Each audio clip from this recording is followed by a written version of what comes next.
Hey guys, welcome back to another video for Alex's Flying Club. Today we are in the Microsoft Flight Simulator 2004 and we are flying a B-17F Flying Fortress, and not just any B-17. This is the Memphis Belle. This is an add-on for Flight Simulator, and it's made by A2A, I think formerly known as Shockwave, and they make fantastic add-ons for Flight Simulator. They have a very popular one for FSX of the B-17, but this one is their older version for the Microsoft Flight Simulator 2004, which is also pretty good. So, as I mentioned, we are in the Memphis Belle, one of my favorite planes of all time. When I was a young lad, I watched the movie Memphis Belle, and I was just enamored by the B-17, and I really liked this plane. So, this is going to be my first flight in the Belle, and we are going to start her up. I'm following the procedures that are in the manual. They are the abbreviated procedures, by no means comprehensive because the simulation of the aircraft is not extremely detailed, but it's good enough that it gives me a sense of the complexity of the airplane, which a flight simulator like Aces High does not model. So we're going to go through the startup procedure that is in the manual. And the first step was to make sure that fuel is selected. The fuel selector valve selector knob is turned to all. Then we turned RPM to the takeoff rating. We turn our battery on. Make sure our cowl flaps are open. Master ignition switch should be on. And we're going to turn magneto switch on for the third engine, which we start first. I'm only going to show the sequence for engine startup for the third engine. The rest of them are just the same, but you do have to start it in a particular order. So we turn the boost pump on for engine 3, turn the mixture to full rich. We're going to crack the throttle open just a little bit. I crack it open to 6% because that's going to give a nice 1000 RPM for that engine, which is what you want to idle at. And we're going to hit the starter switch.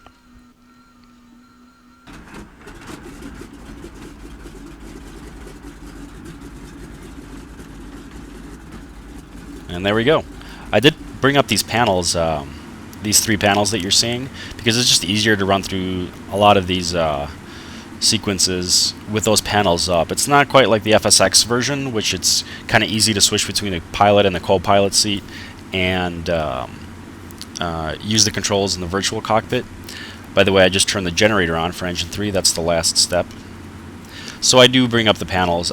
There may be a way to switch between seats in Flight Simulator 2004, but I haven't found it yet. So now I jumped ahead a little bit. We have all four engines started. We turn on the avionics switch after that. And you do start the engines in the sequence, the third engine first, then the fourth first, and second. I'm also going to switch our nav mode to GPS, and those buttons, those four buttons that I'm pointing at, are obviously not the historically accurate.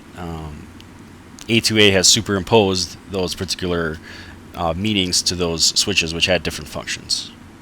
Obviously, there was no GPS in the original B-17.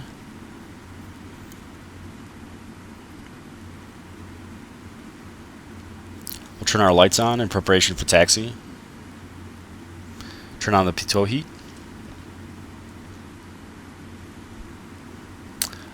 This is the afternoon, closer to evening, so we'll start the flight in daytime, but as we're going to land, the sun will have already gone down. So I'll turn the panel lights on a little bit later. We've started our pushback. And here we're going to do a quick run-up. I wasn't sure exactly, the manual didn't specify at what manifold pressure we should run the engine up to on the ground. I just ran it up to takeoff setting. I'm not sure if that's accurate or not. Probably not, because my cylinder head temperature was pretty high. But you do a quick run up, and the values are, according to the manual, you want your fuel pressure to be between, or your manifold pressure. Sorry, let me just wait till I point to the right dials here.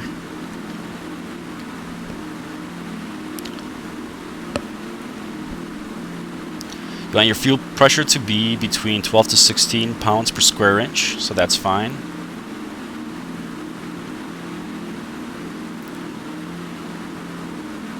Then your oil pressure to be 75, about 75, but no more than 80 pounds per square inch. You want your oil temperature to be at 70, but no more than 88 degrees Celsius. So we're good, but the cylinder head temperature should be 205 degrees Celsius maximum. So that's running a little bit high, but it's probably because we have the manifold pressure set wrong for the engine run-up. The temperature is going to get below 205 for the cylinders once we're on our climb setting.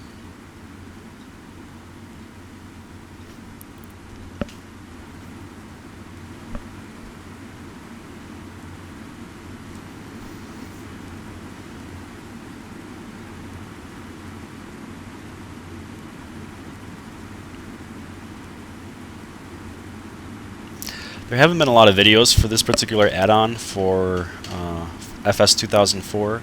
There's quite a few videos on YouTube for the FSX version, which is just really great. They model pretty much almost every switch and dial and knob and system in the B-17, down to each individual engine has its own particular characteristics based on how you've been flying the aircraft previously, which is great. But I don't have FSX, so this is kind of a nice transition. When I do get FSX, I want to get the A2A B-17 for sure. But for now, this is kind of a nice in-between step, because they really did model the B-17 fairly accurately in terms of flight dynamics. So all the engine settings at various altitudes and weights are going to be accurate. So here, in preparation for takeoff, we're going to set the cowl flaps to 1/3 open. We turned on the landing lights once we got onto the runway.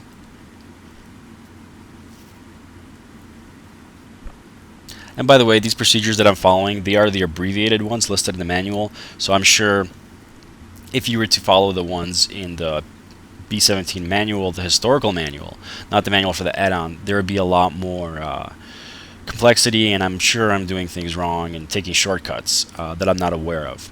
And A2A in their manual does recommend that you look up the B-17 manual and follow their procedures, because it's going to be a much richer experience. And I do have the manual on it, and at some point in the future I do look forward to doing that. So here we're doing our takeoff run, and for takeoff you want to slowly increase your throttle. I think I did it a little too slowly. You want to get up to the takeoff manifold pressure setting at about, once you've run through about 1/3 of the runway length. So we're going to set our manifold pressure to 46 inches of mercury. Our RPM we set to 2,500. And we're going to lift off at 115 miles per hour indicated, which the fort should automatically come up on its own at about that speed.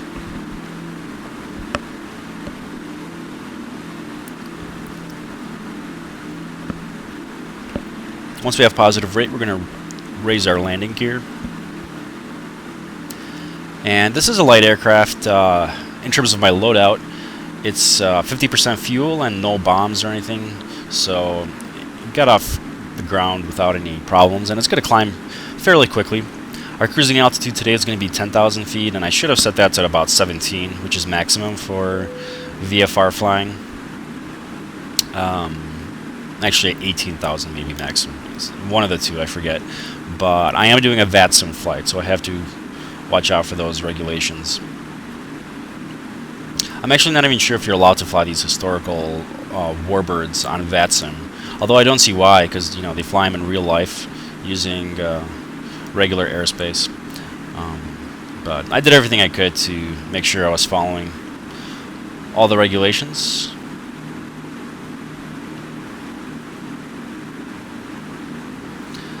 So now we've been climbing, and you want to climb at about 140 miles per hour indicated.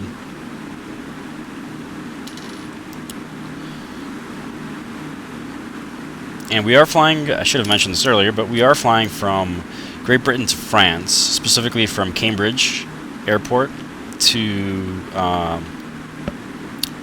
Brest Airport in France. And this is kind of to recreate a semi-historical flight.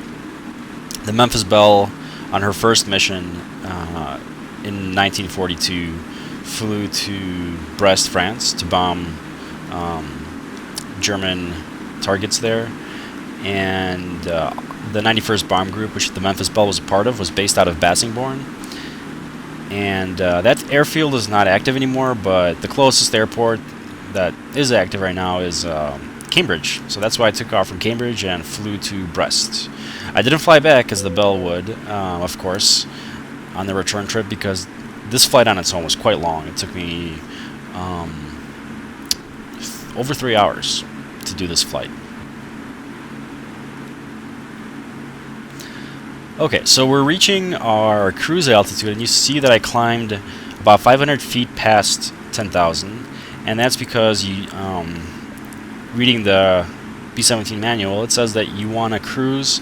It's in what's called on the steps. So you want to climb about 500 feet above your cruising altitude and let the B-17 accelerate down to cruising altitude, and that's how you'll get your maximum cruise performance.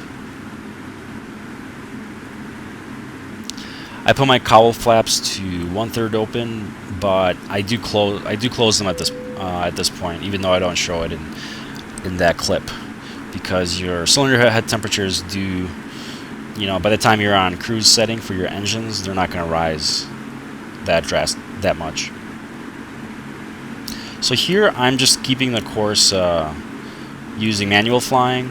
I'm trimming the aircraft with elevator trim and aileron trim. But later on in the flight, I am going to delve into the autopilot, which is simplified in this add-on, which is kind of nice because it functions just like a autopilot on a Cessna would in Microsoft Flight Simulator. It makes it a little bit easier. The FSX version does fully model the C1 autopilot of the B-17, which is quite tricky to get the hang of. So here is the Memphis Belle in all her glory.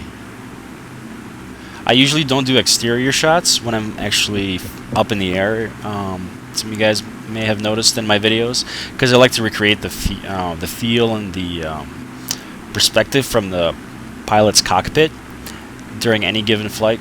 But I just couldn't resist showing the Memphis Belle in flight because she is so beautiful.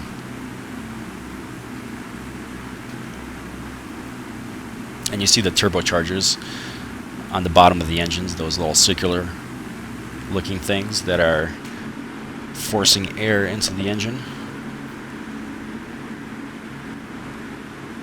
So right now we're cruising at 170 miles per hour, and as I was looking through the manual during the flight, I didn't realize that I should have gone down to about 145 to 150. That's typical for a B-17 at any given altitude. You want to cruise at about 140 or 150 miles per hour indicated, and no higher. And I'm not sure why, because the temperatures were fine, and maybe you just don't want to overstress the engine. But I will come down on the airspeed later on in the video.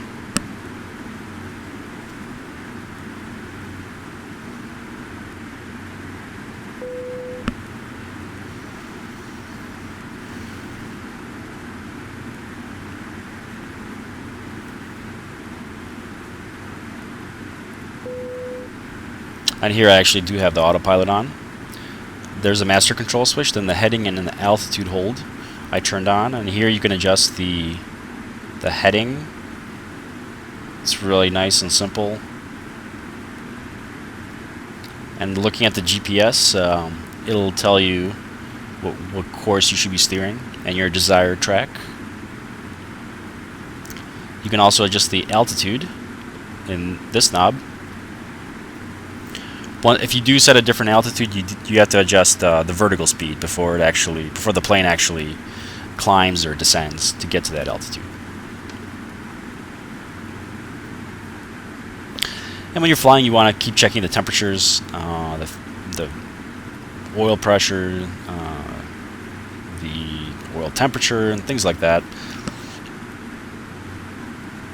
But if you put it on autopilot, that's pretty much all you have to do, and just follow your flight plan.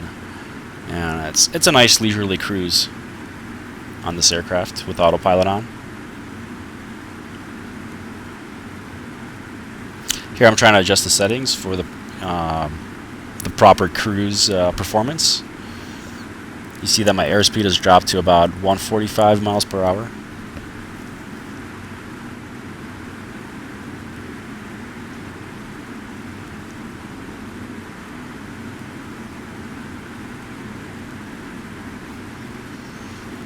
We're about to head over the English Channel. And I cut forward where we're over the English Channel, about to fly into French territory.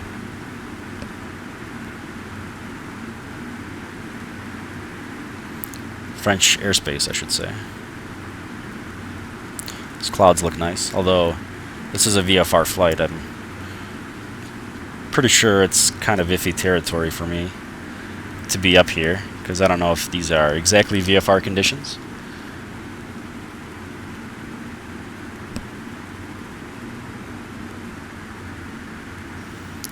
Now I've been descending as we're getting closer to Brest. I think we're at about 3,000 feet right now. A little lower, still descending. And my recent inspiration for getting this add-on, even though I mentioned I wouldn't get any other add-ons and focus on the ERJ, was discovering the 91st Bombardment Group reenactment group for Microsoft Flight Simulator X. And these guys are hardcore. They recreate real B-17 missions, like 6-8 hours long, on a monthly basis. The real missions that the 91st Bomb Group had flown. So, yeah, I'll post a link to their website down below, and yeah, it's kind of an interesting reenactment group, because it's in Microsoft Flight Simulator. It's not a combat sim. They're not a bomb group like an Aces High. They're not actually bombing and fighting against another team and taking on opposing fighter planes. They're mostly focusing on the FSX A2A B-17 and trying to fly it in formation and trying to fly it the way it's supposed to be flown, with all the systems modeled accurately. So here you saw we passed over Brest, and I did fly into a landing pattern. I did fly quite far from the field. You're supposed to go about 3 miles out, and I went about 5 miles out. But that's okay. We're turning on to our final approach leg. I tried using the autopilot approach setting. I don't know if it was working properly. Right there I turned it on, because it was kind of not lining me up correctly to the runway. Granted, I did come in a little off center, but still I had to turn it off at the last minute because I was losing faith in it. But I may have been doing something wrong to cause that. So on the base leg, you want to lower your flaps to 1/3 and get to 135 miles per hour. And on your final approach, you want to raise your RPM to 2,500. Once you establish the runway, lower your flaps to full, bring your gear down, get down to about 125 miles per hour, and you want to ideally be at 20 inches of manifold pressure, negative 500 feet per minute descent rate, and keep it at the 120 miles an hour. And you want to do a 3-point landing in the B-17 according to the, this is all according to the A2A manual.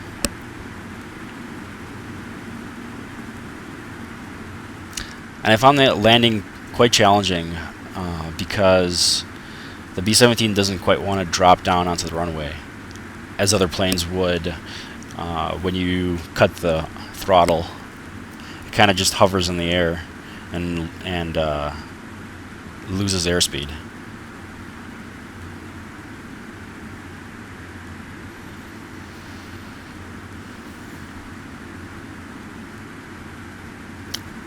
So it's kind of bringing us in a strange way, so I turn off the autopilot and go manual at this point. We may have been actually off the glide slope. Maybe that's why it wasn't working.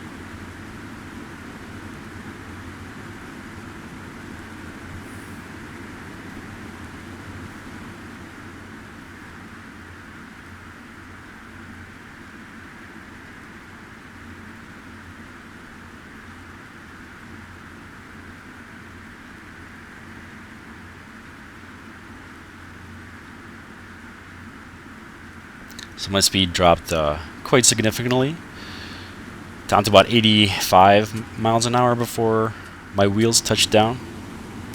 And you do want to be careful that you're lined up on the center line, because once your speed is below 80 miles an hour, the rudder is not as effective in controlling the aircraft on the runway. Alright, so this is a surprisingly small airport. I just went off the runway into this little turning around area, turned on the parking brake, and now we're going to run through the engine shutdown procedure. Again, just for the third engine. The other ones work the same way.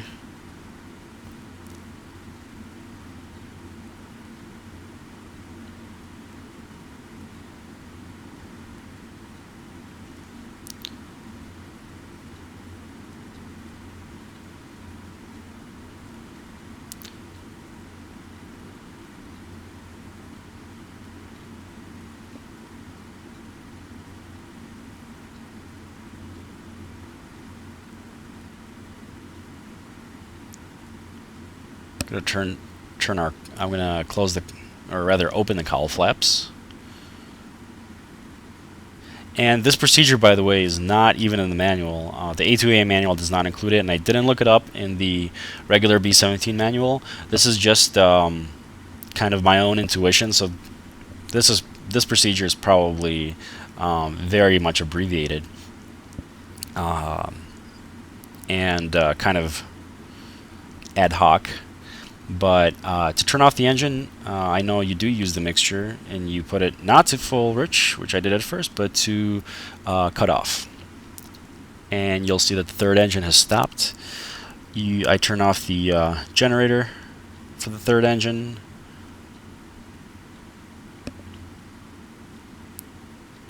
Turn off some of the lights.